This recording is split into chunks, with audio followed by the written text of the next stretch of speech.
I stared at the wine spreading across the white tablecloth like blood seeping through gauze, my hand still frozen around the empty glass. The crimson stain crept toward Ryan's side of the table, reaching his pressed shirt sleeve before I could even think to grab a napkin.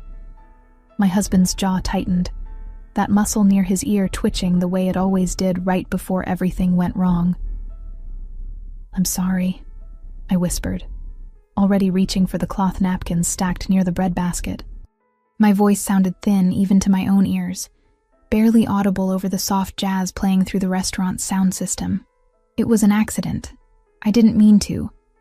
"Of course you didn't mean to." Ryan's voice was pleasant, almost warm, the tone he used when we were in public, and he needed to maintain the illusion that we were a happy couple celebrating 3 years of marriage. But his hand shot across the table and wrapped around my wrist with bruising force, his fingers digging into the exact spot where last week's grip marks had finally started to fade from purple to that sickly yellow-green. "You never mean to do anything, Megan. You're just clumsy, careless, useless."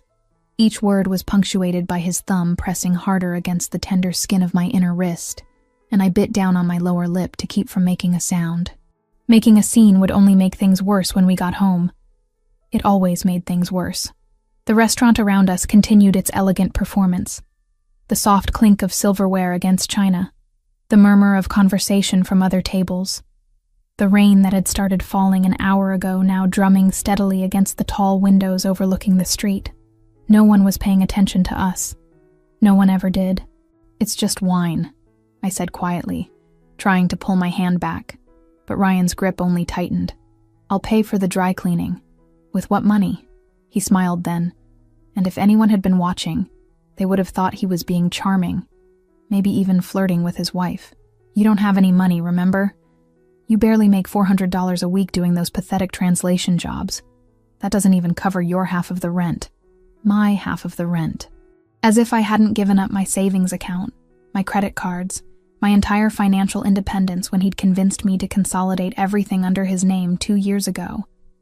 As if I hadn't stopped seeing my best friend Ashley because he said she was a bad influence. As if I had any life left outside the carefully controlled box he'd built around me. "Ryan, please." My voice cracked slightly, and I hated myself for the weakness. "People are looking." "No one's looking, sweetheart." But he released my wrist anyway, sitting back in his chair with that same pleasant smile fixed on his face. "Try not to embarrass me again tonight. This place isn't cheap, and I'm paying for it. So the least you can do is act grateful." I nodded, cradling my wrist against my stomach under the table where he couldn't see. The restaurant really wasn't cheap. Rossi's was one of those places where the menu didn't list prices, and the waitstaff moved with the kind of silent efficiency that suggested they'd been trained at establishments far more exclusive than this. Dark wood paneling, cream-colored walls decorated with original artwork, tables spaced far enough apart that conversations remained private. Soft lighting from antique-looking sconces made everyone appear softer, more attractive than they probably were in daylight. Ryan had chosen it for our anniversary dinner, though I suspected it had less to do with celebrating our marriage, and more to do with the fact that several of his business associates frequented the place. He'd been on edge all week, snapping at me more than usual, staying out late without explanation. Money had been tight, or at least that's what he told me when I'd asked why my freelance payments were being deposited into his account instead of the joint one we supposedly shared. When I'd pressed the issue this morning, he'd shoved me hard enough that I'd hit the kitchen counter, and then he'd smiled and told me to wear something nice because we were going out. So here I sat, wearing the navy dress he'd laid out on the bed for me, my hair styled the way he preferred it, my makeup carefully applied to hide the shadows under my eyes that came from too many nights lying awake and wondering how my life had become this small, this suffocating. 27 years old, and I felt like I'd aged a decade in the 3 years since I'd married him. The waiter appeared with fresh napkins and quietly cleared away the wine-stained cloth without comment, professional enough not to acknowledge the tension at our table. Ryan ordered another bottle of wine, expensive, red, something with a French name I didn't recognize, and leaned back in his chair, finally releasing me from the weight of his attention as he scanned the restaurant. I used the moment to breathe, really breathe, letting air fill my lungs properly for the first time since we'd walked through the door. My wrist throbbed dully, and I knew without looking that there would be new bruises tomorrow to match the old ones. Long sleeves for the rest of the week. Maybe I'd tell Ashley I was sick again if she tried to stop by. Maybe. My gaze drifted past Ryan's shoulder to the table directly behind him, and I froze. 2 men sat there, engaged in what appeared to be a business dinner of their own, though their conversation had paused when Ryan had grabbed my wrist. The younger of the 2 was watching us with unconcealed interest, his expression somewhere between concern and calculation. He looked like he was in his early 30s, dark-haired, handsome in a sharp-edged way that suggested he spent a lot of time in the gym. But it was the other man who held my attention. He was older, maybe mid-30s, with black hair styled away from a face that could have been carved from stone for all the emotion it showed. Dark eyes. Brown, I thought, though the lighting made it hard to tell. Fixed on our table with an intensity that made my skin prickle. He wore a black dress shirt with the sleeves rolled to his elbows, revealing forearms covered in intricate tattoos that disappeared beneath the fabric. Expensive watch. Heavy rings on 3 fingers of his right hand. And despite the casual way he sat, one arm draped over the back of his chair, there was something about him that screamed danger. Our eyes met across the space between tables, and I felt my breath catch. He wasn't just watching our table anymore. He was watching me, specifically, and the weight of his gaze made me feel simultaneously exposed and protected in a way I couldn't explain. For a long moment, neither of us looked away, and I had the strange sensation of being truly seen for the first time in years. Not as Ryan's disappointing wife, not as the woman who couldn't do anything right, but as a person with thoughts and feelings, and a right to exist without fear. Then Ryan shifted in his seat, breaking the spell, and I quickly looked down at my plate. "I need to use the restroom," Ryan announced, standing abruptly. He leaned down close enough that his breath ghosted across my ear. "Don't move. Don't talk to anyone. And for God's sake, try not to spill anything else while I'm gone." I nodded, and he walked away, weaving between tables toward the back of the restaurant where the restrooms were located. The moment he disappeared around the corner, I felt some of the tension leave my shoulders, my body recognizing his absence before my mind fully processed it. These brief respites when he left me alone in public places were the closest thing I had to peace anymore. "Excuse me." The voice was deep, cultured, with the faintest trace of an accent I couldn't quite place. I looked up to find the dark-haired man from the next table standing beside mine, his presence somehow both threatening and reassuring. Up close, he was even more imposing, easily over 6 feet tall, built like someone who could handle himself in any situation, with a face that belonged on old Roman coins. Beautiful and terrifying in equal measure.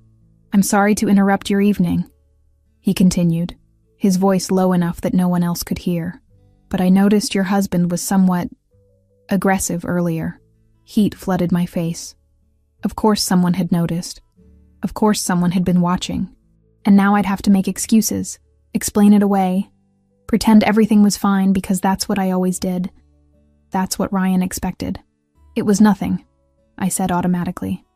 The lie smooth and practiced after years of repetition. "Just a small disagreement. Married couples argue sometimes." "Argument." He repeated the word as if testing its weight. "Is that what you call it when a man grabs his wife hard enough to leave marks?" My hand instinctively moved to cover my wrist, but it was too late. He'd already seen.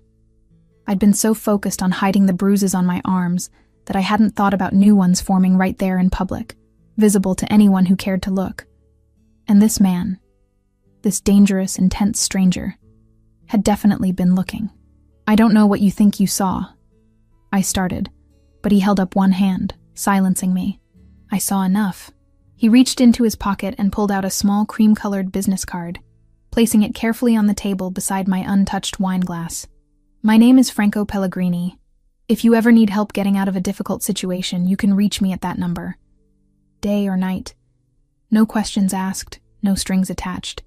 I stared at the card, my heart hammering against my ribs. No phone number jumped out at me immediately. The card seemed to contain only a simple series of digits embossed in dark gold, elegant, and minimal.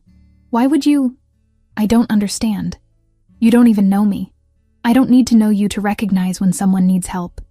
His dark eyes held mine, and I saw something in them that looked almost like anger, though it wasn't directed at me.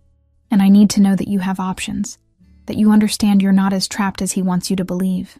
My husband will be back any second, I whispered, glancing toward the hallway where Ryan had disappeared. If he sees you talking to me, then take the card and put it somewhere safe where he won't find it. Franco's voice was still low, still calm, but there was steel underneath the courtesy. Please. Something about that single word, spoken with such quiet intensity, made me reach for the card before I could think better of it. My fingers closed around the thick paper, and I tucked it quickly into the small clutch purse I'd brought, the one Ryan had bought me last Christmas, with the zipper compartment inside that he probably didn't know about. Franco watched the movement with approval, then nodded once. One more thing, he said, and this time his voice carried a warning that made the hair on the back of my neck stand up. Whatever he tells you in the car on the way home, whatever threats he makes, remember that there are people who can help, people who won't let him hurt you again if you don't want them to. Are you saying... I stopped, not sure what I was trying to ask. Was he offering to help? Was he threatening Ryan? Was this some kind of elaborate setup that would make everything worse? I'm saying you have choices. He straightened, adjusting his watch with casual precision. And sometimes the hardest choice is believing you deserve better than what you've been settling for. Then he walked back to his table without another word, settling into his chair and resuming his conversation with the younger man as if nothing had happened. I sat frozen, the weight of the business card in my purse feeling heavier than it should, my mind racing with questions I didn't dare ask. Who was Franco Pellegrini? Why had he noticed me? And more importantly, why had his offer of help felt more genuine than anything anyone had said to me in years? Ryan returned a minute later, his mood apparently improved by whatever he'd done in the bathroom. He smiled as he sat down, reaching across the table to pat my hand in what probably looked like an affectionate gesture to anyone watching. Ready to order, sweetheart? I nodded, managing a smile that felt like it might crack my face in half. Through the rest of dinner, I felt Franco's presence at the neighboring table like a physical weight, though I didn't dare look in his direction again. Ryan talked about his work, something involving accounts and transfers that he never explained in detail, and I made the appropriate noises of interest while pushing food around my plate and trying not to think about the card hidden in my purse. When the check finally came, Ryan paid in cash, counting out bills with the same careful precision he used for everything involving money. Then he stood, buttoned his jacket, and held out his arm for me in a parody of gentlemanly behavior that made my stomach turn. I took it because refusing would cause a scene, and we walked together toward the exit, Ryan's hand possessively tight on my elbow. The rain had intensified while we'd been inside, sheets of water cascading from the awning over the restaurant entrance and turning the street beyond into a blur of reflected headlights and neon signs. Ryan's car was parked 2 blocks away, and he hadn't brought an umbrella because he hadn't checked the weather and blamed me for not reminding him. We stood under the awning while he fumed about having to walk in the rain, his mood darkening with each passing second. "This is your fault," he muttered, loud enough that I could hear but not so loud that the valet standing nearby would register the words. "If you hadn't spilled that wine, we would have been out of here 20 minutes ago before it really started coming down." I said I was sorry. My voice was small, defeated. Exactly what he wanted to hear. Sorry doesn't mean anything when you keep doing stupid things. He grabbed my arm, his fingers finding the bruises from earlier with unerring accuracy, and started pulling me toward the street. "Come on, let's get this over with." We made it half a block before he started in earnest. The words came fast and vicious, hissed into my ear as we walked through the downpour, each one calculated to hurt in a way that wouldn't leave visible marks. I was worthless. I was lucky he put up with me. No one else would want me. I should be grateful he'd married me at all because God knows I wasn't pretty enough or smart enough or useful enough to deserve him. By the time we reached the car, I was soaking wet and shaking. Though whether from cold or fear or the delayed reaction to everything that had happened, I couldn't say. Ryan unlocked the doors and shoved me toward the passenger side, and I climbed in mechanically, my body going through the motions while my mind retreated to that quiet place where his words couldn't quite reach. He got in beside me, slamming his door hard enough to make the whole car shudder. For a moment, he just sat there, hands gripping the steering wheel, breathing hard through his nose. Then he turned to look at me, and the expression on his face made my blood run cold. "Shut up, or I'll make you," he said, his voice deadly quiet. "When we get home, you're going to pay for embarrassing me tonight. Do you understand?" I understood. I understood perfectly. This was the threat he always made, the promise of violence that hung over every interaction, every perceived slight, every moment of my existence in his presence. And there was nothing I could do about it except endure and hope that this time wouldn't be as bad as last time, that maybe he'd just yell and shove instead of using his fists. But as Ryan started the car and pulled into traffic, I felt the card in my purse pressing against my leg through the thin fabric, a small weight that felt like possibility. Franco Pellegrini's dark eyes had seen me, really seen me, and he'd offered help without expecting anything in return. Was it real? Could I trust a stranger who looked that dangerous? Who carried himself with that kind of barely restrained power? I didn't know. But for the first time in 3 years, I had something I hadn't had before. A choice. And maybe that was worth holding on to, even if I wasn't brave enough to use it yet.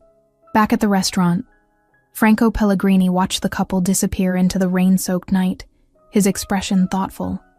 His brother Joseph leaned forward, lowering his voice, even though the nearest table was several feet away and the ambient noise of the restaurant provided natural cover.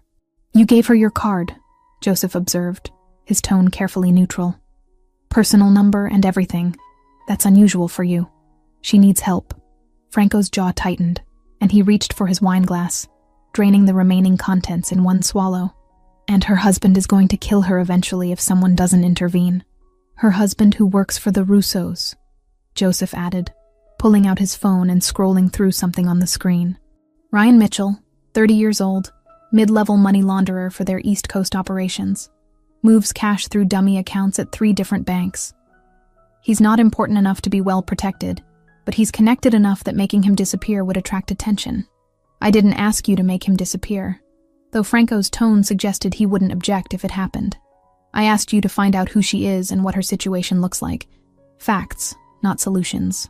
Not yet." Joseph tapped his screen a few more times, then turned the phone so Franco could see. A driver's license photo filled the display. The same woman from the next table, though the picture had clearly been taken on a better day. No shadows under her eyes, no haunted expression. Just a normal 27-year-old woman named Megan Collins, with an address in Queens and an unrestricted status. Megan Collins. Joseph read from his phone. 27, freelance translator, specializes in Spanish and Portuguese. No criminal record, not even a parking ticket. Parents died in a car accident 5 years ago. Drunk driver ran a red light on the Long Island Expressway. No siblings. One close friend named Ashley Turner who works as a nurse at Mount Sinai. Married to Mitchell 3 years ago in a small civil ceremony. No social media presence, no recent photographs. Nothing that suggests she has much of a life outside her marriage. Isolated, Franco said quietly. Classic pattern. He's cut her off from everyone and everything, made her financially dependent, probably convinced her no one else would help even if she asked. Are you sure you want to get involved? Joseph pocketed his phone, his expression serious. The Russos already don't like us. Taking one of their employees' wives, even if it's for her protection, could be interpreted as an act of aggression. I don't care what the Russos think. Franco's voice carried the kind of absolute certainty that had made him one of the most respected and feared men in their organization. And Mitchell isn't important enough for them to start a war over. If they push back, we'll handle it. But that woman deserves a chance to escape, and I'm going to make sure she has one. Joseph studied his brother for a long moment, then nodded slowly. All right, what do you want me to do? Keep tabs on her. Discreetly. I want to know if Mitchell escalates, if she tries to leave on her own, or if she calls that number. And Joseph? Franco's dark eyes were hard as stone. If he puts her in the hospital or worse, I want to know immediately, before the Russos even find out. Understood. Joseph raised his wine glass in a silent toast, to choices and the courage to make them.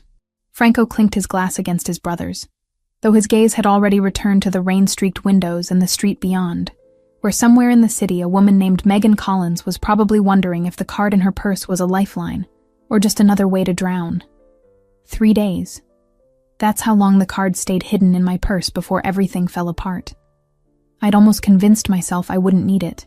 Ryan had been surprisingly calm after the restaurant incident, absorbed in his work, barely speaking to me except to issue basic instructions about meals and laundry. I moved through our apartment like a ghost, translating documents at my laptop in the corner of the living room while he sat at the dining table with his own computer, typing furiously and taking hushed phone calls in another room. But on the third night, I made a mistake. "Ryan," I said during dinner, my voice tentative as I pushed pasta around my plate. "I noticed some charges on the credit card statement that came today.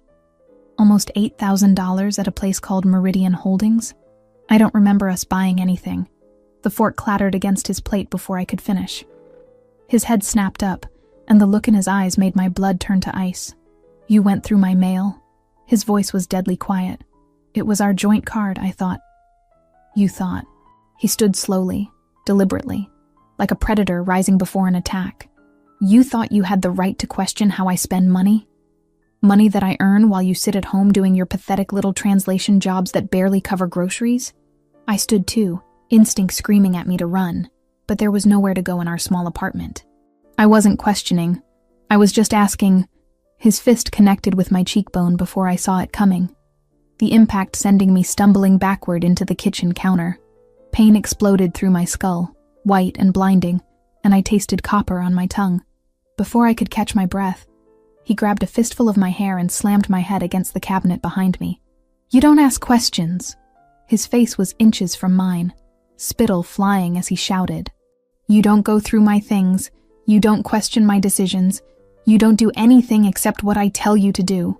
He shoved me hard, and I crashed to the floor, my hip taking the brunt of the fall. Through the ringing in my ears, I heard him moving around the kitchen, opening drawers, and terror flooded through me. I scrambled to my feet and ran for the bathroom, the only room in the apartment with a lock on the door. I made it inside and slammed the door just as Ryan's footsteps pounded down the hallway. My shaking hands fumbled with the lock, finally getting it to click into place a second before he hit the door from the other side, the wood shuddering under the impact. "Open this door, Megan." His fist hammered against it, making the frame rattle. "Open it right now, or I swear to God." I backed away until I hit the far wall, sliding down to sit on the cold tile floor, my whole body trembling. Blood dripped from my nose onto my shirt, and my cheekbone throbbed with each heartbeat. Through the door, I could hear Ryan screaming threats, each one more violent than the last, describing in graphic detail what he was going to do to me when I came out. If I came out. My purse. Where was my purse? I'd dropped it somewhere in the living room when I'd run. My phone was in there, along with Franco Pellegrini's card. But there was no way to get to it without opening the door. And opening the door meant, wait, my old phone. The one Ryan had made me stop using 6 months ago, claiming the plan was too expensive. I'd hidden it in the bathroom cabinet behind the spare towels, keeping it charged with the charger I'd tucked in there too, some desperate part of me knowing I might need it someday. Ryan's pounding intensified, and I heard something crack in the doorframe. He was going to break through. Maybe not tonight, but eventually. I crawled to the cabinet, pulled out the phone, and turned it on. The screen lit up after a moment, showing a nearly full battery and no service. Ryan had canceled the plan, but it still had Wi-Fi capability. I connected to our home network with fingers that barely worked, then opened the browser and pulled up a new email account I'd created months ago, just in case. The card. I needed that number. Think, Megan. Think. I'd memorized it, hadn't I? Those 3 nights lying awake, staring at the ceiling while Ryan snored beside me, running the digits through my mind like a prayer. Yes, I remembered. I dialed the number through a calling app, praying it would work, praying someone would answer, praying this wasn't all a terrible mistake. It rang twice before a voice answered. Hello? Franco. Even through the app's tinny connection, I recognized that deep, cultured voice. It's Megan, I whispered, too terrified to speak louder. Megan Collins! You gave me your card at the restaurant 3 days ago. I need... Another crash against the door cut me off. The frame splintered visibly this time. Where are you? Franco's voice changed instantly, becoming sharp and focused. Exactly. I rattled off my address in Queens, my words tumbling over each other. He's trying to break down the bathroom door.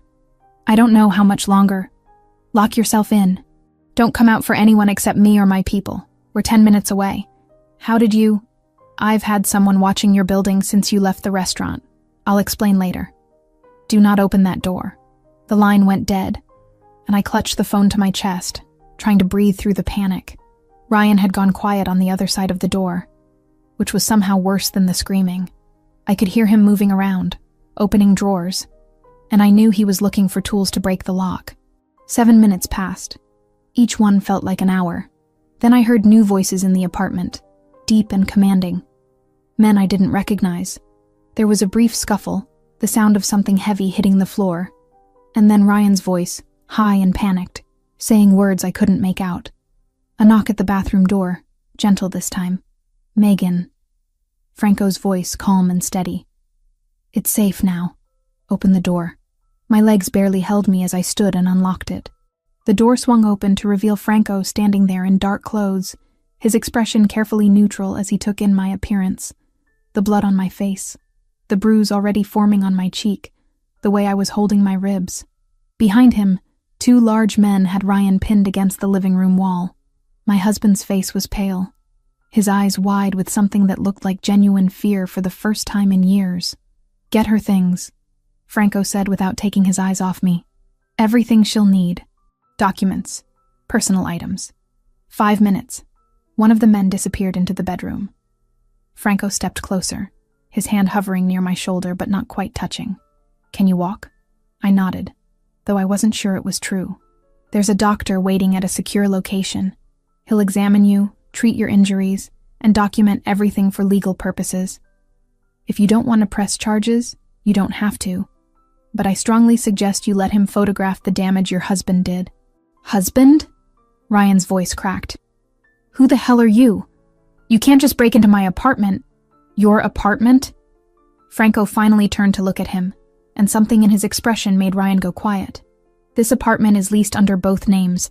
Your wife called for help. We provided it. If you'd like to dispute that with the police, I'm happy to call them. I'm sure they'd be very interested in your financial activities, given that you work for the Russos. Ryan went even paler. I don't know what you're talking about. Of course you don't. Franco's voice dripped with contempt. He turned back to me. Ready? The man returned from the bedroom with a backpack stuffed with my clothes, and another bag with my laptop and documents. Everything I owned that mattered, condensed into 2 bags. 3 years of marriage, and this was all I was taking with me. Franco guided me out of the apartment, one hand at my elbow, steadying me when my legs threatened to give out. We passed Ryan without a word, and I couldn't bring myself to look at him. Down the stairs, out into the night air where a black SUV waited at the curb with the engine running. The last thing I heard before the door closed was Franco saying something to one of his men in Italian, his tone cold and final. Then we were moving through the city, and I was safe for the first time in 3 years. The apartment they took me to was clean and modern, furnished but impersonal, like a high-end hotel suite. A man in his 50s with kind eyes and a medical bag was waiting, introducing himself as Dr. Castillo. He examined me with gentle efficiency while Franco waited in the next room, close but respectful of my space. Bruised ribs, possible mild concussion, facial contusions, Dr. Castillo said as he worked. You're lucky he didn't break anything this time. Has it been like this for a while? 3 years. He didn't say anything, just photographed the injuries from multiple angles, and gave me pain medication that started dulling the worst of the throbbing. When he finished, Franco returned. He sat in the chair across from me, maintaining distance, his expression serious. I need you to understand what's happening, he said. Your husband launders money for the Russos, a criminal organization that's currently in conflict with my family. That makes you potentially valuable to me as a source of information about their operations. But it also makes you a target if they find out you're under my protection. I don't know anything about his work, I said, my voice hoarse. He never told me anything. You know more than you think. Account numbers, names mentioned in phone calls, patterns of behavior. All of that is useful. He leaned forward slightly. I'm offering you protection in exchange for whatever information you can provide. I've also arranged for a lawyer, one of the best divorce attorneys in the state, to start emergency proceedings. Given the documented violence, we can fast-track a restraining order and separation agreement. Why? The question came out as barely more than a whisper. Why are you doing this? Franco was quiet for a moment. Because no one should live in fear of the person who's supposed to protect them. And because I have the resources to help, so I will. It was the simplest, most honest answer anyone had given me in years. There's one more thing, I said, suddenly remembering. My friend Ashley. She's a nurse at Mount Sinai. If Ryan thinks she knows where I am, I'll have someone watching her, Franco assured me. Discreetly. She won't even know they're there unless Ryan tries something. Relief flooded through me, mixing with exhaustion and pain, until I felt like I might collapse. Franco must have seen it because he stood, gesturing toward the bedroom. Rest. Everything else can wait until tomorrow. You're safe here, and you're not going back to him. After he left, I managed to call Ashley using my old phone. She answered on the second ring, her voice tight with worry. Megan, where are you? I tried calling earlier, and Ryan said you were asleep, but something felt wrong. I left him, I said, and saying it out loud made it real in a way it hadn't been before. I can't explain everything right now, but I'm safe. There are people helping me. What people? Meg, you're scaring me. Good people. I promise I'll explain everything when I can. But Ashley, if Ryan contacts you, don't tell him anything. Don't let him know where I am or who I'm with. Can you do that? There was a long pause. Then, of course, whatever you need. Just be careful, okay? After we hung up, I sat in the unfamiliar apartment, surrounded by expensive furniture and the promise of safety, and let myself cry for the first time in months. Not quiet tears designed to go unnoticed, but deep, wrenching sobs that came from somewhere I'd kept locked away for too long. I'd made a choice. I'd called a dangerous stranger for help, and now I was in his debt. But I was also alive, and for tonight, that was something worth holding on to. 2 weeks in the loft, and I was starting to remember what it felt like to breathe without counting the cost. The space Franco had arranged for me was nothing like the cramped Queen's apartment I'd shared with Ryan. Floor-to-ceiling windows overlooked a tree-lined street in what I assumed was Brooklyn, though I hadn't asked, and Franco hadn't volunteered the information. The furniture was clean and modern without being sterile. A comfortable sofa in charcoal gray, a dining table that actually had room for more than 2 people, a bedroom with sheets that felt expensive against my skin. There was even a small desk where I could set up my laptop and work. Work. I'd almost forgotten what it felt like to focus on something productive, to use my brain for translation instead of calculating escape routes or predicting Ryan's moods. The divorce lawyer Franco had connected me with, a sharp-eyed woman named Patricia Hale, who spoke in clipped, efficient sentences, had helped me retrieve access to the freelance accounts Ryan had hijacked. Turns out, when you have the right legal team and documentation of financial abuse, banks are surprisingly cooperative about restoring access. Within a week, I had 3 translation projects lined up. Spanish to English, Portuguese to English, nothing particularly exciting, but enough to make me feel human again. Enough to start rebuilding the financial independence Ryan had systematically destroyed. Franco visited on the 3rd day, ostensibly to check that I had everything I needed.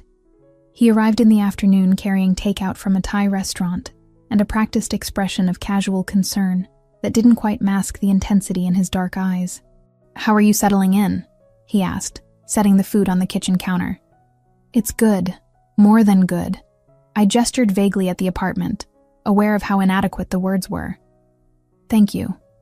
For all of this. You don't need to keep thanking me." He started unpacking containers, the movements precise and controlled. "Have you eaten today?" The question caught me off guard. "I had coffee this morning." His jaw tightened slightly. "Coffee isn't food. Sit. We're eating." Something about the command should have set off alarm bells. Ryan had always controlled when and what I ate, using food as another tool of manipulation. But Franco's tone lacked Ryan's cruel edge. This felt less like control and more like someone who'd noticed I was neglecting basic self-care and decided to intervene. We ate at the small dining table, and Franco asked questions about my work, my translation projects, whether I needed anything for the apartment. Simple, practical questions that gradually eased into something more personal. He mentioned a book he'd been reading, some dense philosophical text I'd never heard of, and I found myself admitting I'd studied literature before marrying Ryan. Studied where? He asked. City College. I was working toward a degree in comparative literature, focusing on South American authors. Garcia Marquez, Allende, Borges. The names felt strange on my tongue after so long. I had to drop out after my parents died. The insurance money barely covered funeral expenses, and Ryan convinced me to focus on work instead of school. Franco's expression darkened. He convinced you to give up your education. He said it was practical, that we needed the income more than I needed a degree. I pushed food around my plate. Looking back, I think he just didn't want me to have something that was mine, something he couldn't touch. Education is power, Franco said quietly, and power is the last thing men like him want their victims to have. The word victim hung between us, uncomfortable and accurate. I'd spent 3 years avoiding that label, telling myself I was just in a bad situation, that it wasn't really abuse if he didn't hit me every day, if I could still function. But sitting across from Franco, seeing the recognition in his eyes, I couldn't maintain the denial. Tell me about your parents, he said, changing the subject with surprising gentleness. So I did. I told him about the car accident 5 years ago, the drunk driver who'd run a red light on the Long Island Expressway and taken both of them in an instant. How I'd been 22 and completely unprepared for the weight of funeral arrangements and estate settlements. How Ashley had been the only person who'd helped me through it, bringing food and handling phone calls when I couldn't form sentences. And Ryan? Franco asked. I met him 6 months after they died. He seemed stable, reliable, like exactly what I needed when everything felt chaotic. I laughed, the sound bitter. He was good at that, sensing what people needed and becoming it long enough to trap them. Franco listened without interrupting, and when I finished, he simply nodded. My mother died when I was 17. Cancer. It took 8 months from diagnosis to the end. The admission surprised me. Franco didn't seem like someone who shared personal information easily. Yet here he was, offering pieces of himself like an exchange of vulnerabilities. I'm sorry, I said. She made me promise to use whatever resources I had to protect people who couldn't protect themselves. His voice was steady, matter of fact. At the time, I didn't understand what that would mean, what resources I'd have access to, what kind of life I'd lead. But I've tried to honor that promise. Is that why you helped me? Partly. He met my gaze directly. Also because watching him hurt you and doing nothing would have made me complicit. I don't accept complicity. The visits became more frequent after that. Franco would stop by every few days, usually bringing something. Coffee from a place that apparently made it the way I liked. Books he thought I might enjoy based on our conversations. Once a plant, because he'd noticed the apartment felt sterile. Small gestures that somehow didn't feel invasive, just thoughtful. I started noticing details about him, the way he listened with complete attention, as if whatever I was saying mattered more than anything else happening in his world. How he was different around me than around the security personnel who occasionally checked the apartment. Softer somehow, less guarded. The scar on his left hand that he never mentioned. The watch he wore that looked older than him, probably inherited. On the 11th day, I did something impulsive. I cooked dinner. The loft's kitchen was well stocked, and I had ingredients for pasta carbonara. Not fancy, but something I could make without thinking too hard. When Franco arrived for his usual check-in, I met him at the door with a nervous smile. I made dinner, if you want to stay. He looked surprised, then pleased. I'd like that. We sat at the dining table with plates of pasta and glasses of wine Franco had brought weeks ago, and I'd been too nervous to open. The conversation flowed easier than it should have between a woman fleeing abuse and the crime boss protecting her. We talked about food, about cities we'd visited, about the weird comfort of rainy afternoons. Eventually, the conversation turned deeper. Franco told me about growing up in a world where violence was currency, where loyalty meant everything and trust was earned in blood. He spoke about his brother Joseph, about the family business that was both protection and prison. "Do you ever want out?" I asked. "Sometimes. Then I remember that leaving would mean abandoning the people who depend on me, and I can't do that." He swirled wine in his glass. "We don't always get to choose the lives we're born into. We just choose what we do with them. I chose Ryan," I said quietly. "I chose wrong. You chose based on limited information and grief and vulnerability. That doesn't make you responsible for what he did with that choice." Franco leaned forward slightly. "Megan, you need to understand something. What happened to you wasn't your fault. Not the isolation, not the financial abuse, not the violence.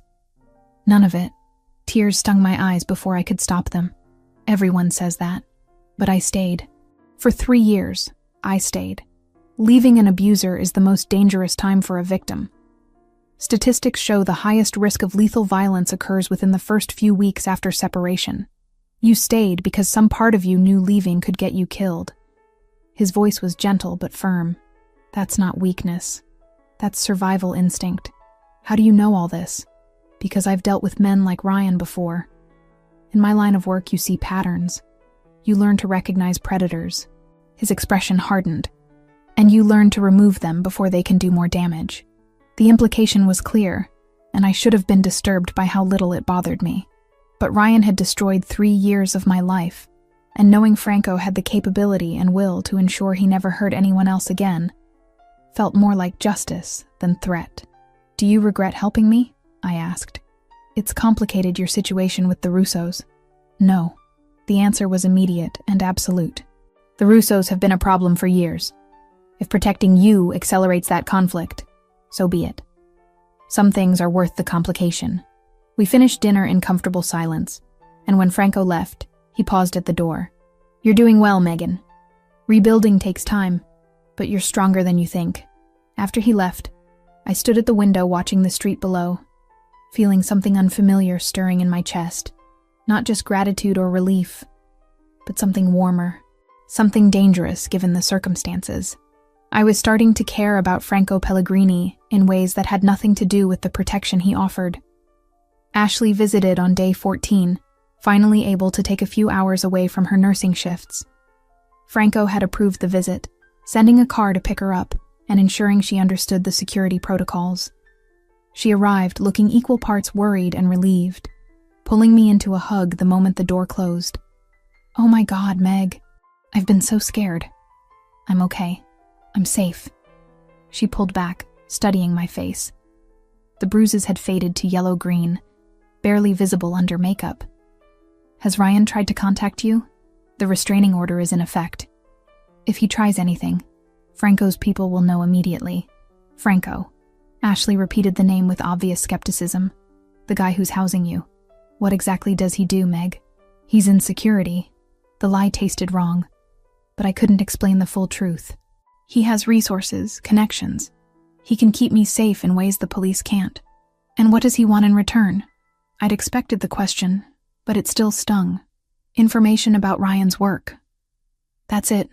Ashley didn't look convinced, but she didn't push. Instead, she looked around the apartment, taking in the expensive furniture and the view. "This is a nice place. It's temporary." "Is it?" She met my eyes. "Meg, I'm glad you're out. I'm glad you're safe. But be careful, okay? Men who have this kind of power, who can just make problems disappear, they're not safe either. He's not Ryan." "I know, but that doesn't mean he's good for you." She squeezed my hand. "Just promise me you'll be careful. Don't trade one cage for another." After she left, I thought about her words. Was I trading cages? Franco had given me freedom. Freedom to work, to move around the apartment, to make my own decisions. But I was still under his protection, still dependent on his resources, still living in his property. The difference was that Franco's cage came with kindness and respect, with books and conversations and the space to heal. And maybe that's what scared me most. Not that Franco was dangerous. I'd known that from the moment I saw him at the restaurant, but that I was starting to want to stay in this particular cage, even after the threat was gone. That somewhere in the past 2 weeks, Franco Pellegrini had become more than my protector.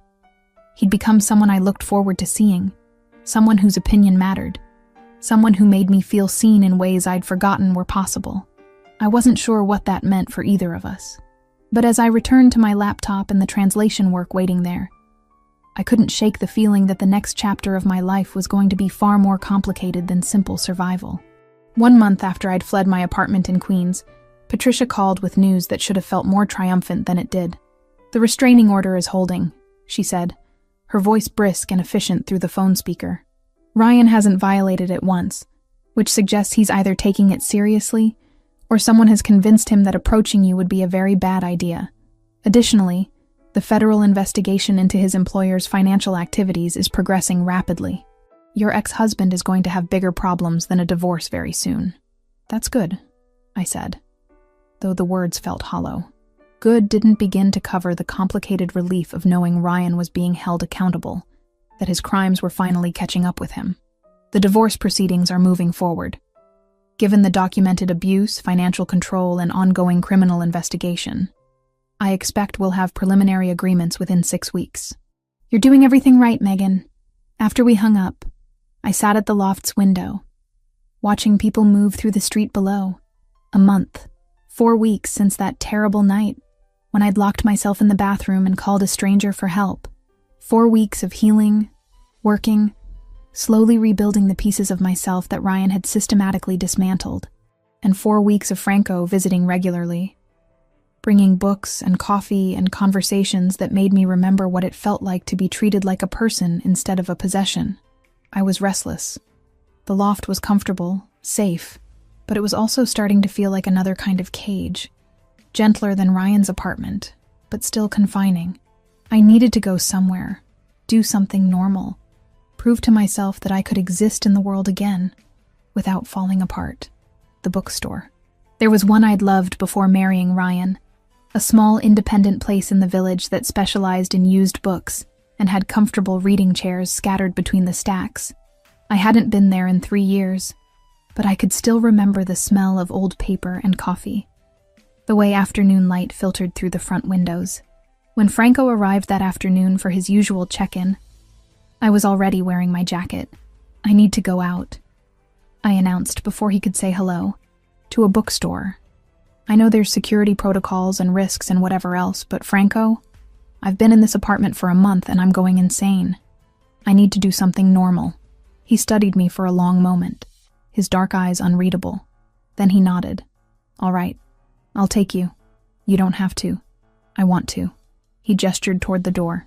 "And if you're going to venture out for the first time, I'd prefer to be there personally. Humor me."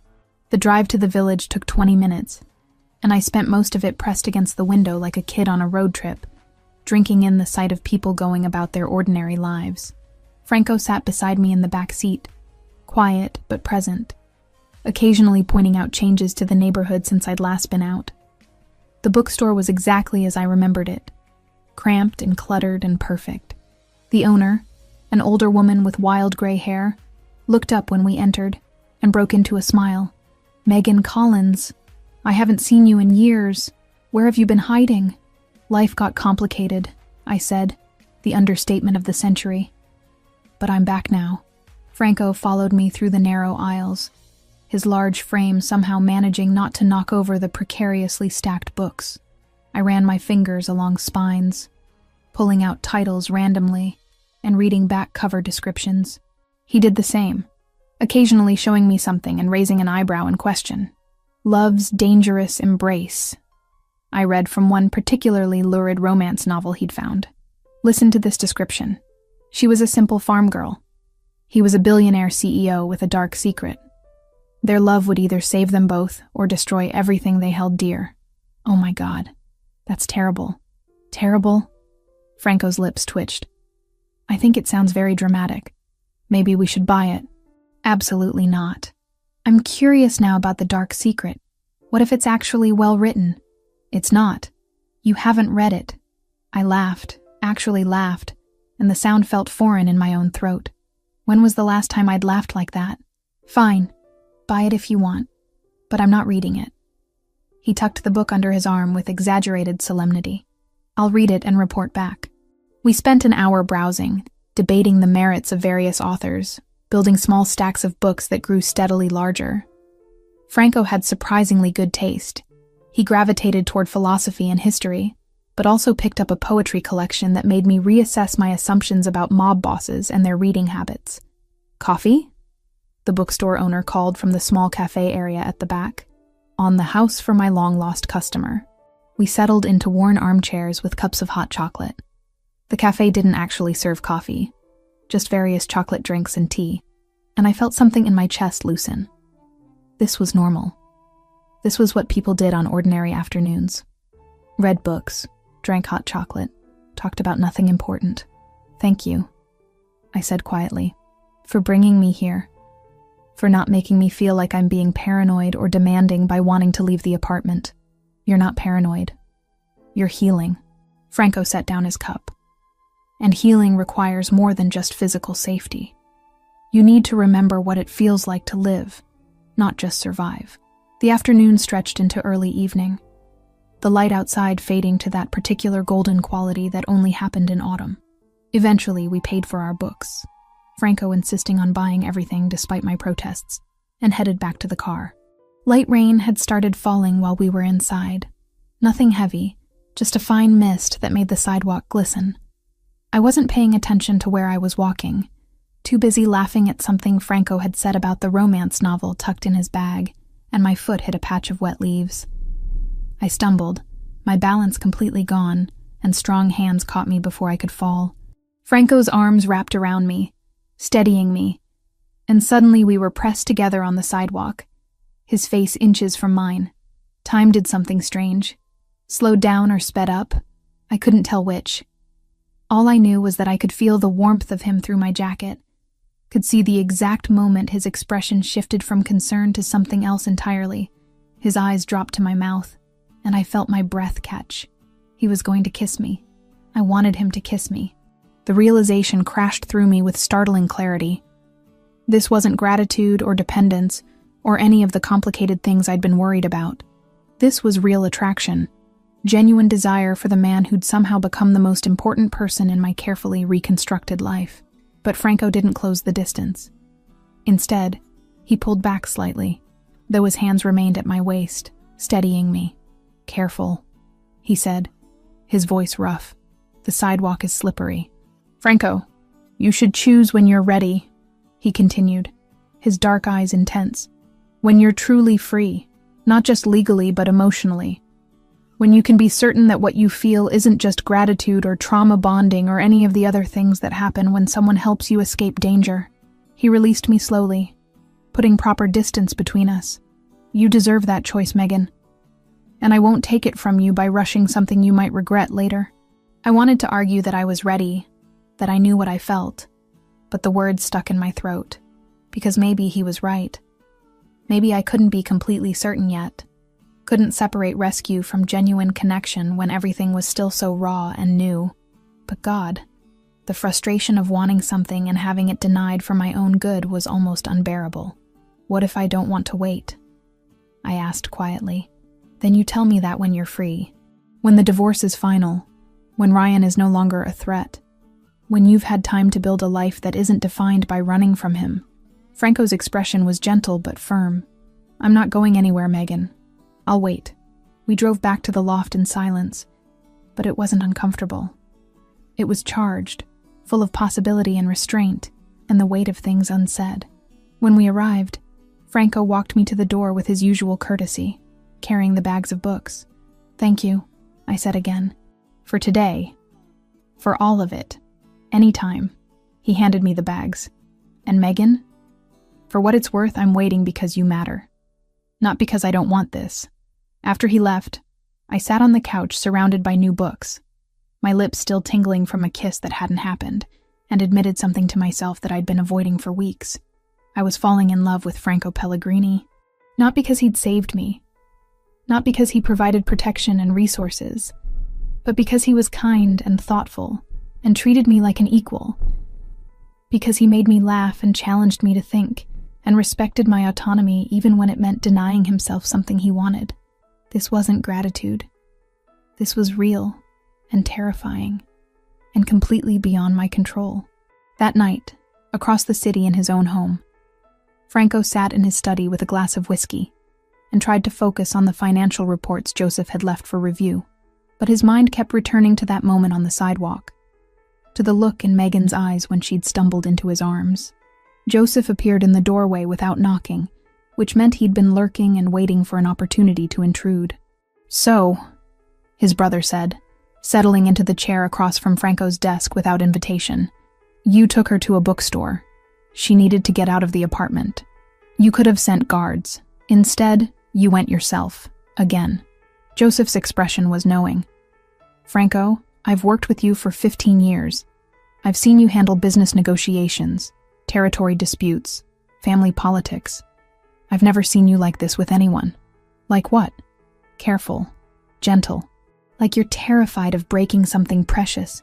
Joseph leaned forward. "You're in love with her." Franco didn't bother denying it. "It doesn't matter what I feel. She needs time, space, freedom to figure out who she is outside of trauma and survival. I won't complicate that by pushing for something she's not ready for. And if she is ready, then I'll still wait, because she deserves to be certain." Franco drained his whiskey. "The Russos are already a problem. Ryan's investigation will likely implicate higher-level members of their organization. If Megan and I become involved, she becomes an even bigger target. I won't risk her for my own wants." "Noble," Joseph observed. "Also stupid. Life doesn't wait for perfect timing, Franco. Sometimes you have to take what you want when it's offered. Not this time." Franco's voice was final. "Not with her. She gets to choose on her terms when she's ready." End of discussion. But after Joseph left, Franco sat alone in his study and acknowledged the truth he'd been avoiding. Megan Collins had become more important to him than any strategic advantage against the Russos, more valuable than any business deal or territory expansion. She mattered in a way that scared him, and he would do whatever it took to ensure she had the freedom to choose her own future, even if that future didn't include him. 6 weeks after I'd left Ryan, he found me. I was working on a translation project at my laptop, completely absorbed in converting a Portuguese legal document into English, when I heard shouting from the street below. At first, I ignored it. This was New York, after all. People shouted all the time. But then I heard my name, slurred and furious, and my blood turned to ice. I moved to the window carefully, staying back from the glass, and looked down. Ryan stood on the sidewalk outside the building, his shirt untucked and his face red with alcohol, or rage, or both. 2 of Franco's security guards had positioned themselves between him and the entrance, their postures calm but ready. "Megan!" Ryan screamed again, his voice carrying up to my 3rd-floor window. "I know you're in there. You can't hide from me forever." My hands shook as I pulled out my phone and called Franco. He answered on the first ring. "I'm already on my way," he said before I could speak. "Stay away from the windows. Lock the door. I'll handle this." How did he find me? My voice came out as barely more than a whisper. "We'll discuss that after I deal with your ex-husband." The line went dead, and I moved away from the window, pressing my back against the wall and trying to control my breathing. This was supposed to be safe. This building, this apartment, this new life. It was all supposed to be protected. But Ryan had found me anyway, and now he was here. And all the progress I'd made over the past 6 weeks felt like it was crumbling. 10 minutes passed. I heard a car arrive, heard new voices joining the chaos below. Then silence. Terrible, complete silence that somehow felt worse than the shouting. A knock at my door made me jump. "Megan, it's Franco. Open up." I unlocked the door with trembling fingers. Franco stood there looking completely composed except for his eyes, which burned with barely controlled fury. Behind him, I could see one of his guards stationed in the hallway. "Is he gone?" I asked.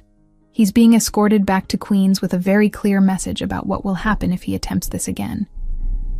Franco stepped inside, closing the door behind him. "Are you all right?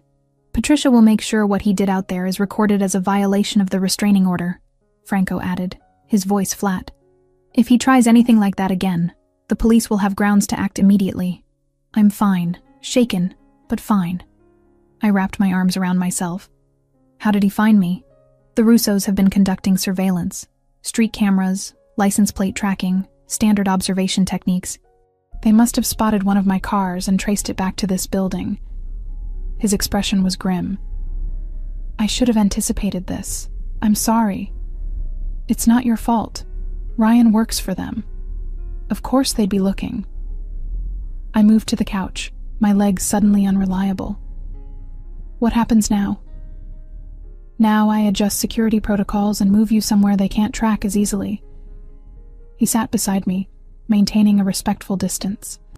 Joseph is already working on identifying how extensive their surveillance has been and shutting it down. We'll make sure this doesn't happen again. I should have felt relieved. Franco was handling everything, protecting me the way he'd promised. But all I felt was exhausted and angry, and something else I couldn't quite name. For 6 weeks, I'd been rebuilding myself, reclaiming pieces of my life that Ryan had taken. And now, he'd violated even this safe space. Reminded me that no matter how far I ran, he could still reach me. I want to see you deal with them, I said suddenly. The Russos. I want to understand what you actually do, who you really are beyond the man who brings me coffee and talks about books. Franco was quiet for a long moment. That's not a side of me I wanted you to see. I don't care what you wanted. I care about the truth. I turned to face him directly. You've been protecting me, giving me space to heal, treating me like I'm fragile. But Franco, I'm not fragile. I survived 3 years with Ryan.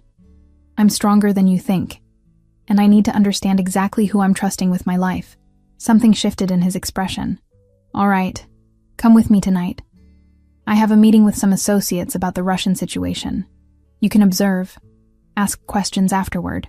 But Megan, once you see that part of my world, you can't unsee it. Are you certain? I'm certain. That evening, Franco took me to a building I'd never been to before. Nondescript from the outside, but clearly a hub of his operations inside. We went to an office on the top floor, where Joseph and 3 other men I didn't recognize were waiting. Maps covered one wall, along with photographs I didn't look at too closely. I sat in a corner while they discussed strategy in a mix of English and Italian, their voices low and businesslike. They were planning how to neutralize the Russian surveillance, how to send a message that would make them back off without starting an open war. The conversation was practical, almost boring in its tactical details. But underneath it all, I could hear the threat of violence. These were men who could make problems disappear, and they were discussing it like other people discussed quarterly reports. Franco was different here. Still controlled, still intelligent, but harder somehow. When he spoke, everyone listened. When he made a decision, no one questioned it. This was the mob boss Ryan had been terrified of, the man whose reputation preceded him in whispers. And watching him, I didn't feel afraid. I felt protected. The meeting ended around 10. Joseph and the others left, but Franco stayed, turning to where I sat quietly observing. Questions? You're going after the people who helped Ryan find me. Yes. Carefully. Strategically. But yes. They crossed a line when they targeted you. He moved closer. Does that disturb you? It should, I admitted. But it doesn't. Does that make me a terrible person? It makes you someone who understands that sometimes the only way to stop predators is to be more dangerous than they are. He studied my face. You're not afraid of me. No. I've seen what fear looks like. I lived with it for 3 years. This isn't that. I stood, closing the distance between us. Thank you for letting me see this. For not pretending to be something you're not. Megan, I know what you're going to say. That I should wait. That I need more time. That I might be confusing gratitude with something else. I reached up and placed my hand against his chest, feeling his heartbeat quicken. But I've had 6 weeks to think about this. 6 weeks to figure out who I am outside of Ryan's control. And Franco, I'm choosing this. I'm choosing you. Not because you saved me, but because you make me feel alive again. His hand covered mine. Warm and steady. You're certain? Stop asking me that. I pulled him down and kissed him before he could protest further. For a heartbeat, he held still, giving me one last chance to change my mind. Then his control broke, and he kissed me back with an intensity that stole my breath. His arms wrapped around me, pulling me close, and I felt safer and more wanted than I had in years. We barely made it to the private room attached to his office before the rest of our clothes became an impediment. Franco was gentle despite the urgency, checking with me at every stage, making sure I was truly there with him and not lost in bad memories. When we finally came together, it felt like reclaiming something I'd thought was lost forever. Not just physical pleasure, but genuine connection with someone who saw me as an equal. Afterward, we lay tangled together on the sofa, my head on his chest, his fingers tracing lazy patterns on my shoulder. "I love you," he said quietly into the darkness. "I've been trying not to, but I do. I love you too." The words felt both terrifying and inevitable. Morning came too soon. Joseph knocked on the door around 7, his timing suggesting he knew exactly what had happened but was too professional to comment. Franco dressed quickly and let his brother in while I stayed wrapped in his jacket, watching them discuss the surveillance situation. "We identified the cameras," Joseph reported. "Russians have been tracking vehicle movements in and out of this building for 2 weeks. They also have someone watching from an apartment across the street. We've shut down the cameras and convinced the watcher to relocate." "Convinced?" I asked. Joseph's expression was bland. Persuaded, firmly. "The loft isn't secure anymore," Franco said, turning to me. "I'm moving you to my primary residence. The estate has better security, more controlled access points. You'll be safer there while we deal with the Russian problem." "Your house?" I wasn't sure how I felt about that. Living in the loft had maintained some illusion of independence. Moving into Franco's actual home felt different, more permanent. "Just until this is resolved," he assured me. "Unless you want to stay longer. The choice is yours." Everything with Franco came back to choice.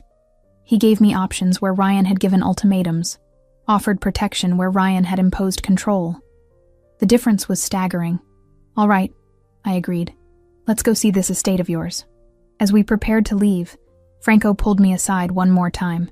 "Last night changes things," he said seriously. "Not just between us, but strategically. If the Russos realize you're more than just a refugee I'm sheltering, you become an even bigger target. Are you prepared for that?"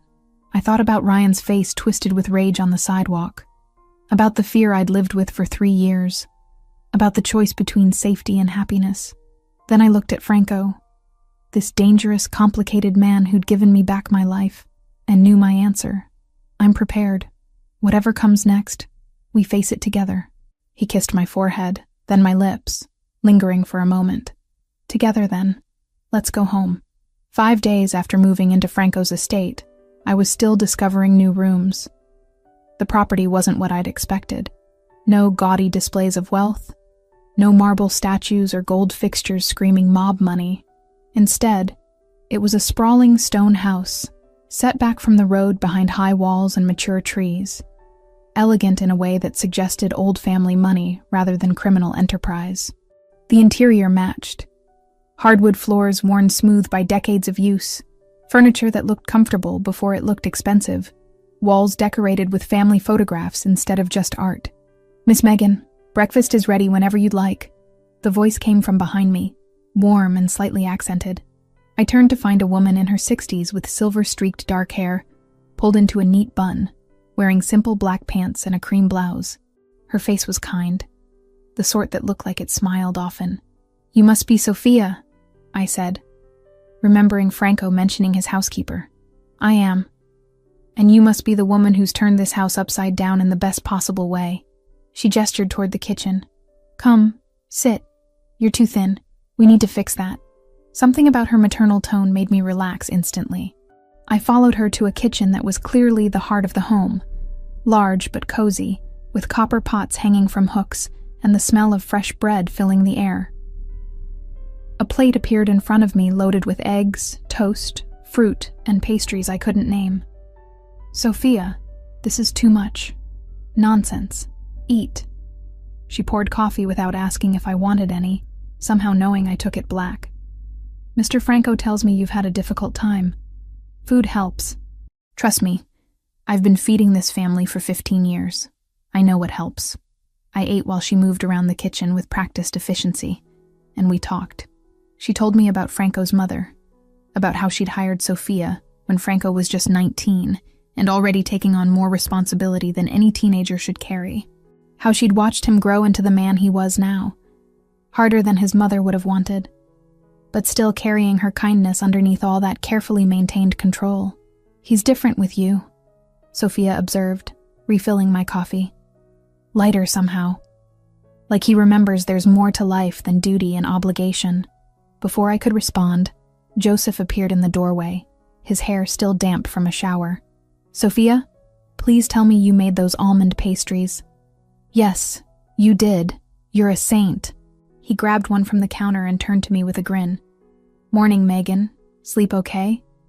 The walls are thick here, so you shouldn't hear Franco pacing at 3 in the morning like he does when he's working through problems." "Joseph," Sophia chided, but she was smiling. "What?" "She should know what she's getting into." He sat beside me, stealing a piece of fruit from my plate. Franco's habit of thinking out loud at unreasonable hours. His weird thing about organizing books by color instead of author. The way he gets obsessive about pasta sauce and will literally stand at the stove for 2 hours getting it perfect. Despite myself, I laughed. Joseph had a way of making everything feel normal, like living in a mob boss's fortified estate was just regular Tuesday morning conversation. "Don't let him fool you," Sophia said, pointing a wooden spoon at Joseph. "This one is just as particular about his espresso. God forbid anyone use the wrong grind setting. That's different. Espresso is science. And pasta sauce isn't?" I listened to them bicker affectionately and felt something warm settle in my chest. This was family. Not the toxic, controlling version I'd known with Ryan, but genuine care and connection. They were including me effortlessly, making space for me in their dynamic without making a production of it. Franco found us like that an hour later, still sitting around the kitchen table, while Joseph told increasingly ridiculous stories about security mishaps, and Sophia pretended to be scandalized. He stood in the doorway for a moment, just watching, and when our eyes met, I saw satisfaction in his expression. He'd wanted me here, in his home, surrounded by the people he trusted. And now I was. The days took on a rhythm. Mornings in the kitchen with Sophia, who taught me her pasta recipes while sharing stories about Franco's childhood. Afternoons working on my translations in the study Franco had set up for me, complete with a massive desk and a view of the garden. Evenings when Franco would find me wherever I'd settled, carrying books or wine or just his presence, and we'd talk for hours about everything and nothing. I saw different sides of him here. The leader who commanded absolute respect when his people came to the house for meetings, his voice carrying authority that made grown men straighten their spines, but also the private Franco who read philosophy books in the garden, who made breakfast on Sophia's day off with surprising skill, who woke gasping from nightmares he wouldn't discuss. But that left him shaken until I held him. 2 weeks into living at the estate, we had the conversation I'd been both anticipating and dreading. We were in his study late at night, the house quiet around us. Franco sat behind his desk reviewing documents while I curled in the leather chair across from him with a novel. Comfortable silence, the kind that came from being genuinely at ease with someone. Then he set down his pen and looked at me directly. "I need to tell you something," he said. "And I need you to really hear it." My stomach tightened. "Okay. I never expected this." "You? Us." He gestured between us. "I've spent 15 years building walls, keeping distance, making sure I never cared about anyone enough that losing them would destroy me. And then you walked into my restaurant, and all of that careful control became worthless. Franco, let me finish, please." He stood, moving around the desk to lean against it. Closer, but still maintaining space. "My world is dangerous. Not just occasionally, not just when things go wrong. Constantly. Inevitably dangerous. People I care about become targets. Relationships become leverage. And I'm terrified that bringing you into this, letting you matter to me the way you do, will get you killed." The raw honesty in his voice made my throat tight. "Then why did you bring me here?" "Because keeping you at arm's length was killing me anyway. And because you deserve to choose your own risks instead of having them chosen for you." He ran a hand through his hair, frustrated. "I'm being selfish. I know that. I want you here, in my home, in my life, but I need you to understand what that means." I set down my book and stood, crossing to where he leaned against the desk. "I understand better than you think. I spent 3 years with a man who used fear as currency, who made every day about survival. You're dangerous, Franco. But not to me. Never to me. And yes, your enemies might see me as leverage, but that's a risk I'm choosing to take. Why? The question was almost desperate. Why would you choose this? Because you treat me like an equal, not a possession. Because you give me choices instead of ultimatums. Because when you look at me, you see a person with thoughts and dreams and autonomy, not just something to control. I placed my hand on his chest, feeling his heartbeat quicken. I love you, Franco. Not the protection you offer, not the safety or resources. You, the man who brings me coffee and argues about books and makes terrible jokes to see me smile. That's who I'm choosing. His hands came up to frame my face, gentle despite their strength. I love you too. More than is probably wise. More than is certainly safe. Then we'll be unwise and unsafe together. I pulled him down into a kiss that was both promise and surrender. When we finally broke apart, Franco rested his forehead against mine. My family needs to know, officially, that you're not just under my protection. That this is real. Are you sure? I've never been more certain of anything. The announcement happened at dinner 2 nights later. The entire family was there. Joseph, Sophia, 3 of Franco's cousins who helped run various operations, and 2 men I'd been introduced to as advisors. We ate at the massive dining room table, and conversation flowed easily until Franco cleared his throat. I have something to announce, he said, his voice carrying authority even in this casual setting. Megan and I are together, officially. She's not just a guest in this house. She's family now. I expect everyone to treat her accordingly. The table went quiet for a heartbeat. Then Joseph raised his wine glass with a knowing grin. About damn time. I was wondering how long you were going to dance around it. Sophia beamed. This is wonderful news. We need more women in this house to balance out all the testosterone. The others murmured congratulations, and I saw acceptance in their faces. Relief even. As if Franco being in a relationship somehow made him more human in their eyes. Later that week, Ashley visited. Franco had arranged for a car to bring her from the hospital after her shift, complete with security that she absolutely noticed. Meg, this is insane, she whispered as we walked through the garden, far from where anyone could overhear. This place looks like something from a movie. And those guards at the gate? They had assault rifles. I know it's a lot. A lot. You're living with a mob boss in his fortress. But her expression was more concerned than judgmental. Are you okay? Really okay? I thought about how to answer honestly. I'm happy, Ash. Happier than I've been in years. Franco treats me with respect, gives me freedom, supports me in ways Ryan never did. Yes, his world is dangerous. But I'm making an informed choice. Ashley studied my face for a long moment. You love him. I do. And he loves you? Like, genuinely? Not in a possessive way? He walked away from kissing me once because he wanted to make sure I was choosing him for the right reasons, not just because I was grateful for the rescue. I squeezed her hand. He's nothing like Ryan. I promise. She pulled me into a hug. Okay. If you're happy, then I support you. But Meg, if anything changes, if you ever feel unsafe or trapped, you call me immediately. Deal? Deal. That night, lying in Franco's bed with his arm around me and moonlight streaming through the windows, I felt something I hadn't experienced in years. Peace. Not just safety or security, but genuine contentment. The future was uncertain, possibly dangerous, definitely complicated, but I was facing it with someone who saw me as a partner, who valued my choices, who loved me not despite my flaws, but including them. What are you thinking about? Franco murmured, his voice drowsy. That I never expected to be here. In your home, in your life, in love with someone like you. Someone like me meaning what? Dangerous? Criminal? Someone extraordinary.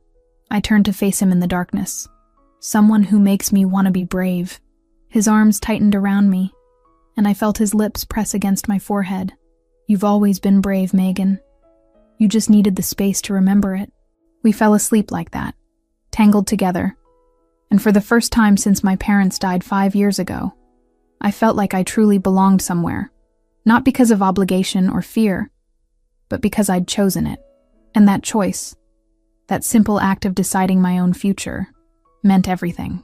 2 months had passed since Franco announced our relationship to his family. 2 months of learning what it meant to be loved without conditions, to be treated as a partner instead of property. I'd settled into the rhythm of life at the estate, mornings translating documents in my study, afternoons helping Sophia in the garden, evenings with Franco discussing everything from philosophy to the mundane details of daily life. Then, Agent Cooper appeared, and everything became complicated again. He contacted me through Patricia, my divorce attorney, requesting a meeting to discuss Ryan's ongoing criminal case. Patricia was present when I met him at her office downtown, Franco's security waiting outside with strict instructions not to interfere unless I signaled distress. Agent Cooper was younger than I expected, maybe 40, with tired eyes and the kind of methodical demeanor that suggested years of building cases brick by brick. He laid out his proposition with practiced efficiency. Ms. Collins, the federal investigation into the Russian organization your ex-husband works for has reached a critical stage. We have financial records, surveillance, testimony from lower-level operatives. What we need is someone who can connect Ryan Mitchell directly to specific money laundering operations. Someone who lived with him, who might have overheard conversations or seen documents. I already gave you everything I know, I said carefully. When I first left Ryan, I provided information to Franco's people about account numbers, names I'd heard, and that information was helpful. But Ms. Collins, we need you to testify. In court, under oath, about what you witnessed during your marriage. He leaned forward slightly. I understand this is asking a lot, but Ryan Mitchell and the people he works for have destroyed countless lives. Your testimony could help us dismantle their entire East Coast operation. My stomach tightened. And what about Franco? His organization. Agent Cooper's expression didn't change. Our investigation is focused on the Russian syndicate and their financial crimes. Mr. Pellegrini's activities, while certainly of interest to law enforcement, are not part of this particular case. Your testimony would be limited to what you know about Ryan Mitchell's work for the Russos. Nothing more. You're asking me to put a target on my back. We're offering you immunity, witness protection if necessary, and our full resources to keep you safe during and after the trial. His voice remained professional, pragmatic. I won't lie to you, Ms. Collins. There is risk involved. The Russos don't take kindly to witnesses, but with proper precautions we can minimize that risk significantly. I need time to think about it. Of course, but Ms. Collins, the grand jury convenes in 3 weeks. I need your answer within 7 days. I left Patricia's office with my mind spinning. Franco's security immediately surrounding me for the drive back to the estate. They must have reported the meeting immediately, because Franco was waiting when I arrived, his expression carefully neutral. We need to talk, he said, gesturing toward his study. Once the door closed, I told him everything. Every word Cooper had said, every implication, every promise and threat. Franco listened without interrupting, but I could see the tension building in his shoulders, the tightness around his eyes. You can't do this, he said when I finished. It's too dangerous.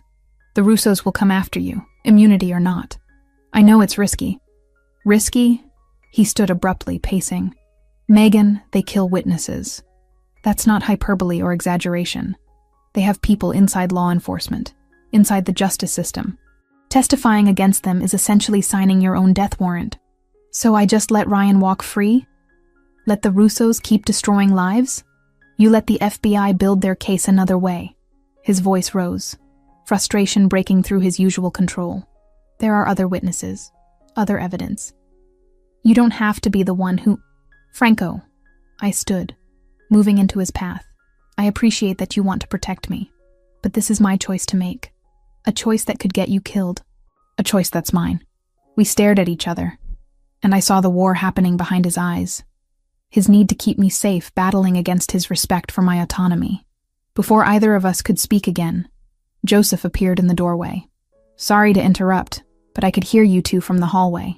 He closed the door behind him and looked at his brother seriously. Franco, you're doing it again. Doing what? Trying to make decisions for her. Joseph crossed his arms. Megan's an adult. She survived, Ryan, built a new life, chose to be with you knowing all the risks that entails. She's not fragile, and she's not yours to control. I'm not trying to control her. Then stop telling her what she can and can't do. Joseph's voice was firm but not unkind. You're scared. I get it. But that doesn't give you the right to take away her voice. Franco's jaw clenched, and for a moment I thought he'd argue.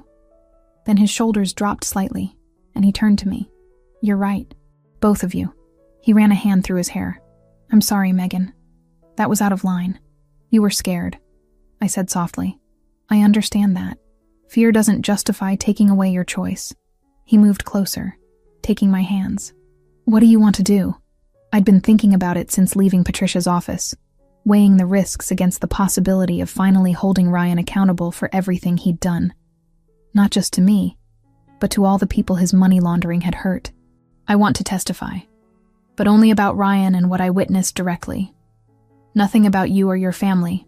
Franco nodded slowly. Then we'll make sure that's exactly what happens. I'll have my lawyers coordinate with the prosecution, establish clear boundaries about what topics are admissible, and we'll arrange security that satisfies both the FBI and my own people. The Russos will retaliate, Joseph pointed out. Then we'll be ready for them. Franco's voice carried absolute certainty. If Megan's testifying against Ryan, she's doing it with every protection we can provide. The next week was a blur of meetings with lawyers, prosecutors, and security personnel. Franco's legal team negotiated the scope of my testimony down to specific incidents related to Ryan's work, with strict prohibitions against questions about Franco or his organization. The FBI agreed reluctantly, apparently deciding limited testimony was better than none. Preparation sessions were exhausting. Patricia and Cooper walked me through potential questions, taught me how to answer clearly without volunteering extra information, explained courtroom procedures.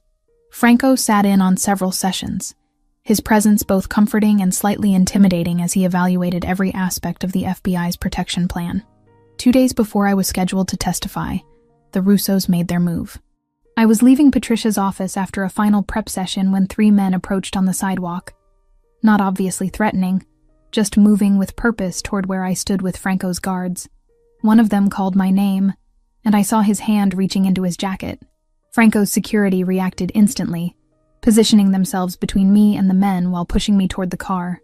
Shouts, movement too fast to follow. And then I was in the SUV with the door slamming shut, and the engine already running. Are you hurt? The driver asked, pulling into traffic. No, I'm fine.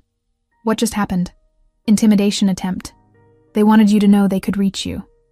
His voice was calm, professional. Mr. Pellegrini has been notified. We're taking you directly to the estate. Franco met me at the door, his expression carefully controlled until he pulled me into his arms, holding me tight enough that I felt his heartbeat racing against my chest. I'm okay, I whispered. I know you are. He pulled back, framing my face with his hands. But Megan, if you want to back out, no one would blame you. I'm not backing out. My voice was steadier than I felt. They're trying to scare me. I won't let them win. The testimony itself was anticlimactic compared to the build-up. I sat in a witness box for 3 hours, answering questions about conversations I'd overheard, documents I'd seen, Ryan's work patterns, and unexplained income. The defense attorney tried to rattle me, suggested I was lying for revenge or money, but Patricia had prepared me well. I stuck to facts, answered only what was asked, and never mentioned Franco's name once. Ryan was there, seated at the defense table, and when our eyes met, I saw none of the rage I expected, just defeat. He knew he was going down, and he knew I was the one delivering the final blow. 2 weeks later, Patricia called with the verdict. Guilty on 15 counts of money laundering and conspiracy. Ryan was sentenced to 15 years in federal prison. You did it, Franco said when I told him, pulling me close. You got justice. We did it, I corrected. I couldn't have done this without you. Without your family. Yes, you could have. You're stronger than you give yourself credit for. That night, we sat on the terrace overlooking the garden. drinking wine and watching the sunset. Joseph joined us, raising his glass in a toast. To Megan, who proved that even the Russos can't silence someone brave enough to speak. And to the end of that particular problem, Franco added. The investigation Patricia mentioned hit the Russos hard. Their leadership is fragmenting, operations shutting down. They're no longer a threat. I leaned against Franco's shoulder, feeling exhaustion and relief in equal measure. It was over. Ryan was in prison. The organization he'd worked for was crumbling.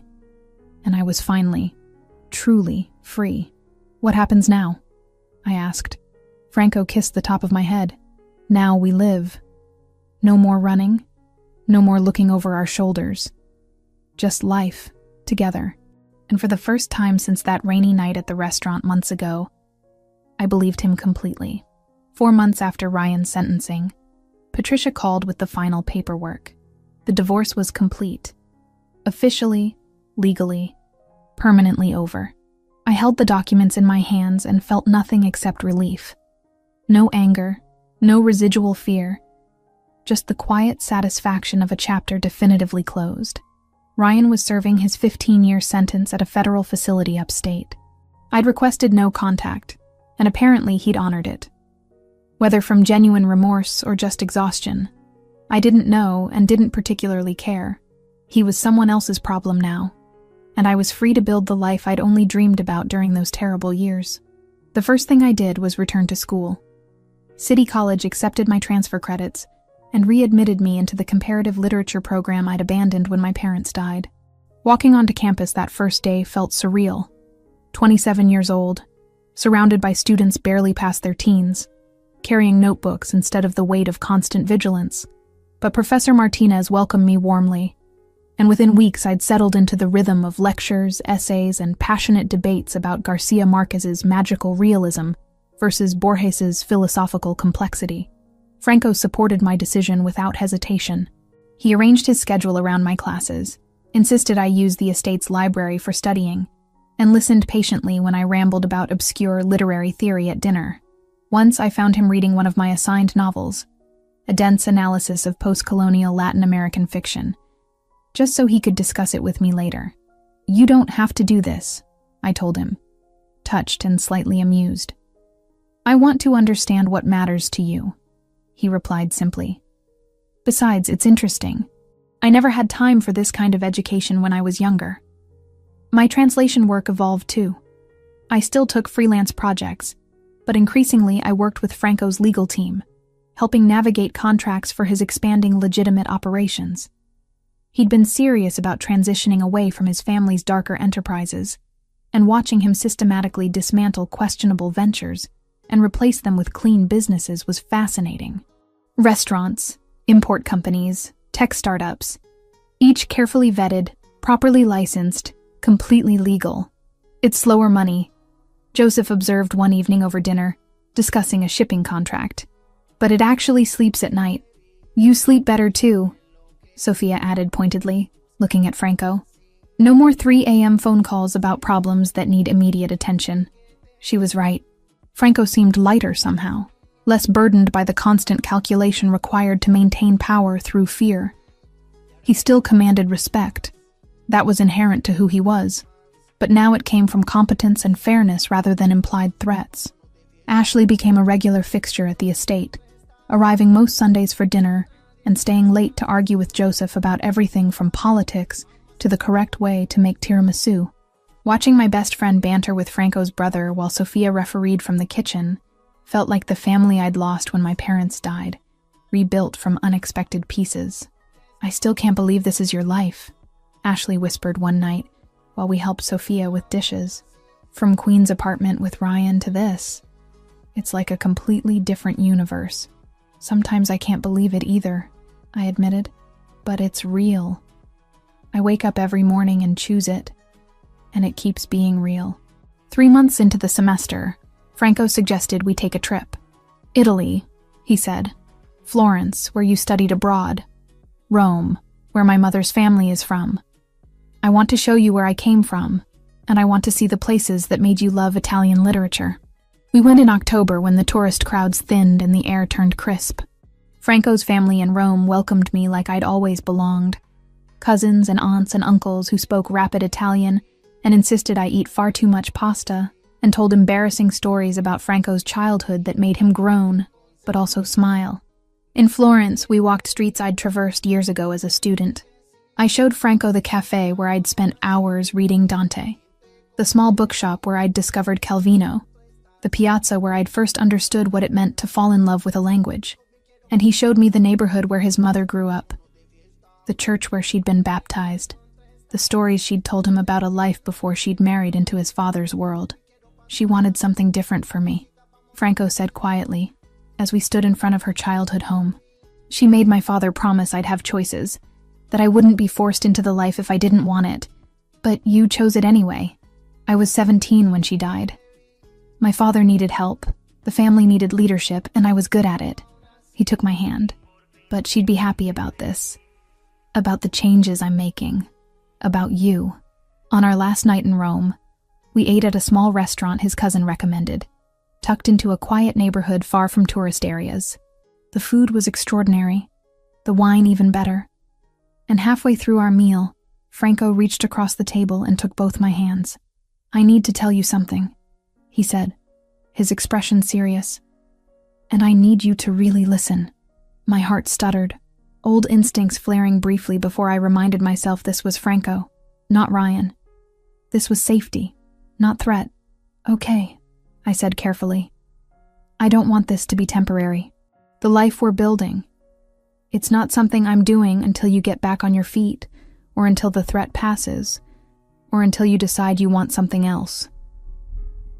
His dark eyes held mine with familiar intensity.